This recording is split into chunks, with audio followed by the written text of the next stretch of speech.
حضرت عیسیٰ علیہ السلام کہیں جا رہے تھے، راستے میں ایک جاہل آپ کے ساتھ ہو گیا۔ حضرت عیسیٰ علیہ السلام نے اس کو بہت سمجھایا کہ میرے ساتھ کہاں چل رہا ہے، تو الگ اپنا راستہ لے، لیکن وہ نہیں مانا۔ ہر چند منع کرنے پر بھی وہ ساتھ چلنے لگا۔ حضرت نے فرمایا، اگر تو میرے ساتھ رہے گا تو میں جو کچھ تجھے کہوں گا تجھے ماننا ہوگا۔ اس جاہل نے کہا، بے شک حضور، آپ جو حکم دیں گے میں دل و جان سے اس پر عمل کروں گا۔ چنانچہ حضرت عیسیٰ علیہ السلام نے اس کو ساتھ میں لے لیا۔ چلتے چلتے ایک جنگل آیا، وہاں پر حضرت نے قیام فرمایا۔ کچھ دور ایک گاؤں نظر آ رہا تھا۔ اس جاہل سے آپ نے فرمایا، دیکھو جو گاؤں نظر آ رہا ہے وہاں جاؤ اور گاؤں والوں سے کہو کہ ہم آپ کے مہمان ہیں اور 2 آدمی ہیں، مہمان کی حیثیت سے ہمیں 2 آدمی کا کھانا دے دو۔ حضرت کے کہنے سے وہ جاہل گیا اور جا کر گاؤں والوں سے حضرت عیسیٰ علیہ السلام نے جو کہا تھا وہ کہہ دیا۔ گاؤں والوں نے 3 روٹی باجرے کی دے دی۔ 3 روٹی لے کر جب یہ جاہل چلا تو اس کے دل میں احساس ہوا کہ 3 روٹی ہیں تو 1.5 ہی روٹی مجھے ملے گی، 1.5 روٹی سے میرا پیٹ تو بھرے گا نہیں، لہذا 1 روٹی راستے میں ہی کھا جاؤں اور 2 روٹی لے کر جاؤں تو 1 روٹی وہ خود کھائیں گے اور 1 روٹی مجھے دیں گے، تو میری 2 روٹی ہو جائیں گی، پھر پتہ نہیں کب روٹی ملے گی، وہ تو اللہ ہی بہتر جانے۔ یہ سوچ کر 1 روٹی راستے میں چلتے چلتے کھا گیا۔ تھا بھی 7 فٹ کا لمبا چوڑا آدمی۔ جب حضرت عیسیٰ علیہ السلام کے پاس پہنچا تو حضرت نے پوچھا، کتنی روٹیاں ملی ہیں؟ اس جاہل نے جواب میں کہا کہ حضرت روٹی تو 2 ہی ملی ہے۔ عیسیٰ علیہ السلام نے کہا، اچھا بیٹھو، اور جنگل کی طرف نظر کی تو ایک ریوڑ ہرن کا کھڑا تھا۔ اس میں سے ایک ہرن کی طرف اشارہ کیا اور کہا، اللہ کے لیے میرے پاس آ جا۔ ہرن آ کر آپ کے پاس کھڑا ہو گیا۔ آپ نے اس کو ذبح کیا اور اس کی ایک ٹانگ کاٹی اور آگ جلا کر اس کو بھونا، پھر 1 روٹی آپ نے لی اور 1 اس جاہل کو دی اور کہا کہ یہ گوشت ہے، اس سے کھا لو۔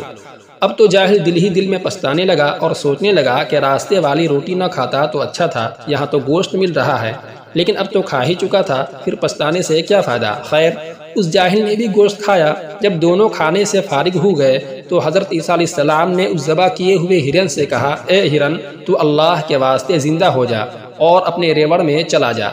یہ کہتے ہی ہرن زندہ ہو گیا اور کان پھٹا کر وہ اپنے ریوڑ کی طرف چلتا ہو گیا۔ یہ نظارہ جاہل نے دیکھا تو حیران ہو گیا اور کہنے لگا، حضرت جی، آپ تو اللہ کے ولی معلوم ہوتے ہیں۔ حضرت نے فرمایا، تجھے کیسے معلوم ہوا کہ میں اللہ کا ولی ہوں؟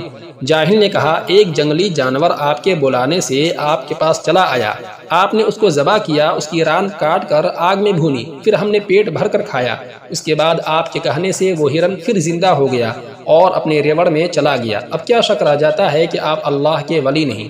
آپ بالکل اللہ کے ولی ہیں۔ اب تو میں آپ کے ساتھ مرتے دم تک نہیں چھوڑوں گا۔ حضرت نے فرمایا، تو مجھے دل سے ولی مانتا ہے یا صرف زبان سے؟ اس نے کہا، حضرت جی، میں تو دل سے مان گیا۔ حضرت نے فرمایا، اگر تو مجھے دل سے مانتا ہے تو بتا روٹی کتنی تھی؟ اس پر اس نے جواب دیا، حضرت جی، روٹی تو 2 ہی تھی، تیسری روٹی جسے اس نے کھا لیا تھا اس کا انکار کر دیا۔ حضرت وہاں سے پھر چلے۔ چلتے چلتے راستے میں ایک ندی آ گئی جس میں پانی بھرا ہوا تھا اور ان دونوں کو ندی کے دوسرے کنارے جانا تھا۔ حضرت عیسیٰ علیہ السلام نے اس جاہل سے کہا کہ میرا جہاں پیر پڑے وہیں تم اپنا پیر رکھنا اور میرے پیچھے پیچھے چلے آنا۔ یہ کہہ کر حضرت پانی کے اوپر چل پڑے اور وہ جاہل وہیں کھڑے کھڑے حضرت کو دیکھتا رہ گیا اور دل ہی دل میں سوچنے لگا کہ واقعی یہ آدمی اللہ کا برگزیدہ بندہ ہے جو پانی پر چل رہا ہے۔ عیسیٰ علیہ السلام نے کچھ قدم چلنے کے بعد جب پیچھے مڑ کر دیکھا تو وہ جاہل وہیں ندی کے کنارے کھڑا تھا۔ حضرت نے فرمایا، ارے وہیں کیوں کھڑے ہو، میرے پیچھے پیچھے چلے آؤ۔ اس نے کہا، حضرت جی، میں تو پانی پر تیرنا نہیں جانتا، صرف ڈوبنا ہی جانتا ہوں، اس لیے میں آپ کے ساتھ نہیں آ سکتا۔ حضرت عیسیٰ علیہ السلام واپس لوٹے اور اسے اچھی طرح سمجھایا کہ تم بالکل ڈوبو گے نہیں، میرے قدم پر قدم رکھتے چلے آؤ۔ چنانچہ وہ بھی ندی پار ہو گیا۔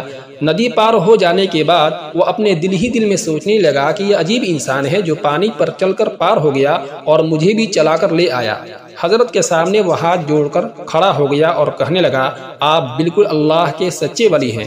حضرت نے فرمایا، تو نے کیسے جان لیا کہ میں اللہ کا ولی ہوں؟ تو جاہل نے کہا، یہ پانی میرا خالہ زاد بھائی نہیں ہے کہ ہم کو اپنے اوپر چلنے دے، لیکن آپ خود اس پانی پر چل کر پار ہو گئے اور مجھے بھی پانی پر چلا کر ندی کے پار کر دیا۔ اب بھی میں آپ کو ولی نہ مانوں، ایسا بے ایمان تو میں ہرگز نہیں ہوں۔ حضرت نے فرمایا، تو دل سے مجھے ولی مانتا ہے یا زبان سے؟ اس نے کہا، حضرت جی، اب تو میں دل سے مان گیا۔ حضرت نے فرمایا اچھا بتاؤ روٹی کتنی تھی؟ اس نے کہا حضرت جی روٹی تو 2 ہی تھی، تیسری روٹی کا پھر انکار کر دیا۔ حضرت وہاں سے پھر چلے، ایک بہت بڑا بھیانک جنگل آیا، وہاں سونے کی 3 اینٹیں پڑی ہوئی تھی۔ انہیں دیکھتے ہی اس جاہل کے منہ میں پانی آ گیا کہ آدھا آدھا ملتے آیا ہے تو یہاں بھی آدھا ہی ملے گا، اس طرح 1.5 اینٹ تو مجھے مل ہی جائے گی۔ اب اللہ والے کو چھوڑ دیا جائے اور 1.5 اینٹ لے کر بال بچوں میں گھر چلے۔ یہ سوچ کر اس جاہل نے حضرت عیسیٰ علیہ السلام سے کہا حضرت جی یہ 3 اینٹیں ہیں، ایک تو آپ لیں گے ایک مجھے دیں گے، یہ تیسری اینٹ جو ہے اس کا کیا ہوگا؟ ہمارے پاس اس کے کاٹنے کا کوئی انتظام تو ہے نہیں۔ حضرت نے فرمایا تیسری اینٹ کو کاٹنے کی کوئی ضرورت نہیں، 1 اینٹ ہم آپ کو دیں گے اور 1 اینٹ ہم لے لیں گے۔ یہ کہہ کر آپ خاموش ہو گئے۔ اس جاہل سے رہا نہ گیا اور بول پڑا کہ تیسری اینٹ کا کیا ہوگا؟ حضرت نے فرمایا یہ تیسری اینٹ اس کی ہے جس نے تیسری روٹی کھائی ہو۔ یہ سن کر وہ کہنے لگا حضرت جی وہ تیسری روٹی تو میں نے ہی کھائی تھی۔ سونے کی اینٹ کی لالچ میں تیسری روٹی کھانے کا اقرار کر ہی لیا، حالانکہ اب تک 2 ہی بتا رہا تھا۔ جب اس نے تیسری روٹی کا اقرار کر لیا تو حضرت نے فرمایا 3 اینٹیں تو لے جا۔ یہ کہہ کر حضرت آگے چل پڑے۔ جاہل سوچنے لگا کہ 3 اینٹیں گھر کیسے پہنچائے جائے۔ وزن اس قدر تھا کہ صرف 2 ہی اینٹیں اس سے اٹھ رہی تھی اور تیسری کو چھوڑنے کے لیے دل تیار نہیں ہو رہا تھا۔ اسی سوچ میں کھڑا تھا کہ اتفاق سے 3 ڈاکو آ گئے اور اس کے پاس سونے کی 3 اینٹیں دیکھ کر اس کو قتل کر دیا اور ایک ایک اینٹ پر تینوں نے قبضہ کر لیا۔ پھر تینوں ڈاکو آپس میں سوچنے لگے کہ بڑی آسانی سے مال مل گیا، اب ہم میں سے کوئی آدمی قریب کے قصبہ میں جا کر ناشتہ وغیرہ لے آئے اور کھا پی کر پھر چل پڑے۔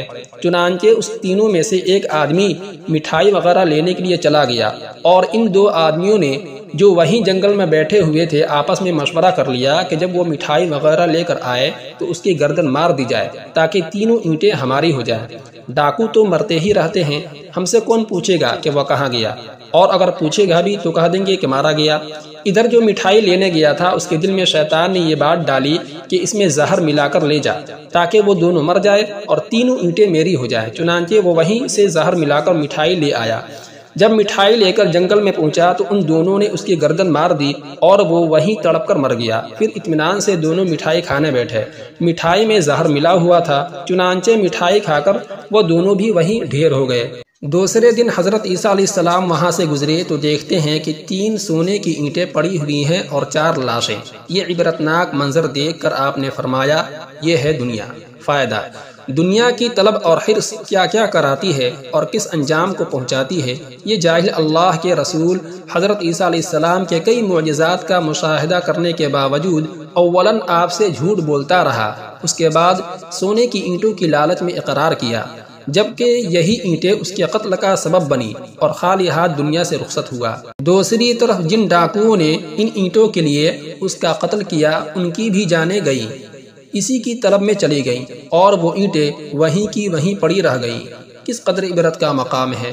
دنیا میں جتنے جھگڑے، فساد، لڑائیاں اور قتل آئے دن ہوتے رہتے ہیں وہ سب قریب دنیا اور اسباب دنیا کے لیے ہی ہوتے ہیں۔ کسی کو قتل کرنے والا قتل کر کے سمجھتا ہے کہ اب اطمینان کی زندگی گزاروں گا، لیکن اس کی تمنا پوری نہیں ہوتی اور کچھ دنوں کے بعد وہ بھی دنیا سے چل دیتا ہے اور وہ دولت جس کے لیے دوسرے کو قتل کیا تھا یا دھوکہ دے کر لے لیا تھا وہ دنیا ہی میں رہ جاتی ہے۔ بھلا آدمی وہ ہے جو اپنی اصلاح کر لے اور انبیاء کے بتائے ہوئے راستے پر چلے۔ وما توفیقی الا باللہ۔